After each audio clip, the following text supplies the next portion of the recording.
जया किशोरी जी का जीवन परिचय। भारत में कई ऐसे कथावाचक हुए हैं जिन्होंने भगवत गीता, रामायण, मीराबाई की कथा, नरसिंह भगत जैसी कथाओं का वाचन करके लोगों को आनंदित किया है। हमने अपने इस वेबसाइट पर भी कई ऐसे तथा वाचकों की बायोग्राफी जीवनी लिखी है, लेकिन आज इस पोस्ट में हम एक ऐसी ही कथावाचक गायिका की जीवनी आपको बताने वाले हैं जिनका नाम है जया किशोरी। जया किशोरी ने बहुत ही कम उम्र में लोगों को भागवत, गीता, नानी बाई का मायरा और नरसिंह की भगत जैसी कई कथाओं का अपनी मधुर तथा मीठी आवाज के माध्यम से लोगों को सुनाया है।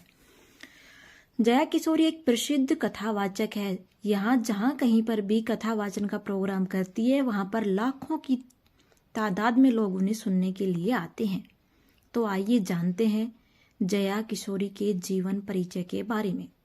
जया किशोरी का जन्म 13 अप्रैल 1995 को राजस्थान के सुजानगढ़ में गौड़ ब्राह्मण परिवार में हुआ, जहां किशोरी रियल नेम जया शर्मा है। जया किशोरी पेशे से कोई साध्वी या संत नहीं है। यह एक सामान्य स्त्री है जो भजन तथा कथा वाचन का कार्य करती है। जया किशोरी के पिता का नाम है राधेश्याम जी हरितपाल है तथा उनके माता का नाम है गीता देवी हरितपाल। जया किशोरी अपने परिवार में अपने सभी भाई बहनों में बड़ी है। वर्तमान समय में यह कोलकाता में रहते हैं तथा पूरे दुनिया भर में कथा वाचन का कार्य करते हैं। पिता पूज्य राधे श्याम जी हरितपाल शिव शंकर शर्मा, माता पूज्य गीता देवी हरितपाल, पति यह अविवाहित है। इनका एक भाई बहन चेतना शर्मा। जया किशोरी के एजुकेशन क्वालिफिकेशन के बारे में बात करें तो जया किशोरी ने अपनी प्राथमिक शिक्षा महादेवी बिरला वर्ल्ड एकेडमी कोलकाता से पूरी की है। इसके बाद आगे कॉलेज की पढ़ाई में बीकॉम की डिग्री 2020 में पूरी कर ली है। पढ़ाई के साथ ही जया किशोरी भक्ति के मार्ग पर भी आगे बढ़ रही हैं।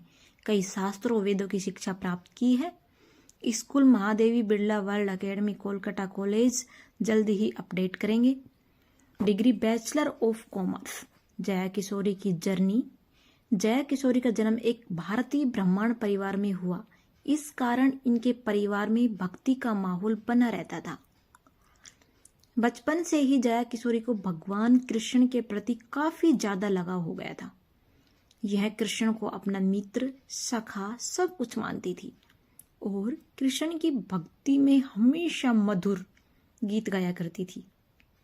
उनके परिवार में हनुमान जी का सुंदरकांड हमेशा पढ़ा जाता था। इसके बाद से उन्होंने भजन कीर्तन गाना प्रारंभ कर दिया और धीरे धीरे यह कई अलग अलग राज्यों में अपने भजन कार्यक्रम करने का कार्य शुरू कर दिया। जया किशोरी ने बहुत ही कम उम्र में संस्कृत में लिंगाष्टम, शिव तांडव स्तोत्रम, रामाष्टम आदि को गाना शुरू कर दिया था। इतनी मधुर वाणी सभी को काफी पसंद आया करती थी। इसके बाद मात्र 10 साल की उम्र में जया किशोरी ने सुंदरकांड सुनाकर लाखों भक्तों को आनंदित किया।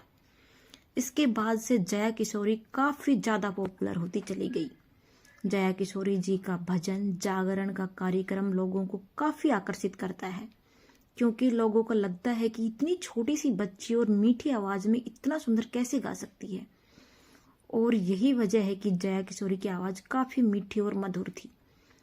उन्होंने चेहरे का तेज इन्हें किसी देवी से कम नहीं बताता। कई लोग इन्हें देवी के रूप भी मानते हैं। इसी तरीके से धीरे धीरे जया किशोरी भगवान के भजन कीर्तन तथा कथाओं का वाचन करते हुए पूरे भारत में कई भक्तों के दिलों में बस गई। बचपन से ही जया किशोरी भगवान कृष्ण की भक्ति करती आ रही है। यह कृष्ण की भक्ति में नाचती तथा झूम उठती है। जया किशोरी खाटू श्याम जी के दरबार में भी हर साल राजस्थान आती है और अपने पूरे परिवार के साथ यहाँ पर 2 से 3 दिन तक रुकती है और यहीं रात्रि में यहाँ पर भक्तिमय माहौल बनाकर लाखों भक्तों को भजन कीर्तन तथा कथाओं का सुनाकर भक्तिमय माहौल बना देती है।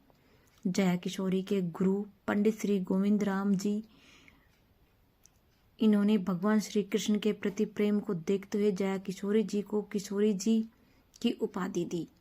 जब जया किशोरी तथा वाचन तथा भजन जागरण का आयोजन करती तो वहां पर दान पुण्य तथा चंदा के रूप में काफी पैसे इकट्ठे होते, जिससे यह अपने निजी उपयोग में न लेकर उदयपुर में स्थित नारायण सेवा संस्थान में दान दे देती है। यहाँ संस्था अपंगों के लिए एक बार मैं भी उदयपुर नारायण सेवा संस्थान में गया था, लेकिन मुझे यह नहीं पता था कि इस संस्थान को फंडिंग कहाँ से मिलती है। लेकिन जब मैंने जया किशोरी के जीवन के बारे में रिसर्च कर रहा था, तब इस चीज़ का मुझे पता चला कि जो उदयपुर में इतनी बड़ी संस्थान है, उसकी फंडिंग जया किशोरी के माध्यम से तथा इनके जैसे कई दानदाताओं द्वारा उस संस्था को चलाया जा रहा है, जो एक बहुत ही बड़े पुण्य का काम है। दोस्तों, सोशल मीडिया पर जया किशोरी की शादी के बारे में भी कई बार चर्चाएं होती रहती हैं। कई लोग कहते हैं कि जया किशोरी साध्वी है, लेकिन जया किशोरी खुद को एक सामान्य स्त्री मानती है। और एक इंटरव्यू में उन्होंने शादी के बारे में भी बताया कि वह शादी करेगी, लेकिन उसके लिए अभी समय है। तो उसको इस जवाब से यह स्पष्ट हो जाता है कि जया किशोरी कोई साध्वी नहीं है, यह एक कथावाचक है, एक भजन गायिका है। जया किशोरी खाटू श्याम जी तथा कृष्ण जी की बहुत बड़ी भक्त है और यह इनके गुणगान हमेशा अपनी कथाओं में करती है। जया किशोरी के इस काम की वजह से इनका पूरा परिवार आज काफ़ी खुश है और उनके माता पिता तो इनकी बेटी पर गर्व होता है। जया किशोरी सरल और सिंपल कपड़ों में रहती है, ज़्यादा फैशन तथा श्रृंगार नहीं करती है। इन्हें बस भगवान की भक्ति में ही आनंद आता है। 2019 में हुए एक सर्वे फेम इंडिया एशिया पोस्ट सर्वे 2019 यूथ आइकन युवा सर्वे रिपोर्ट के अनुसार जया किशोरी को युवा आइकन के रूप में भी माना गया।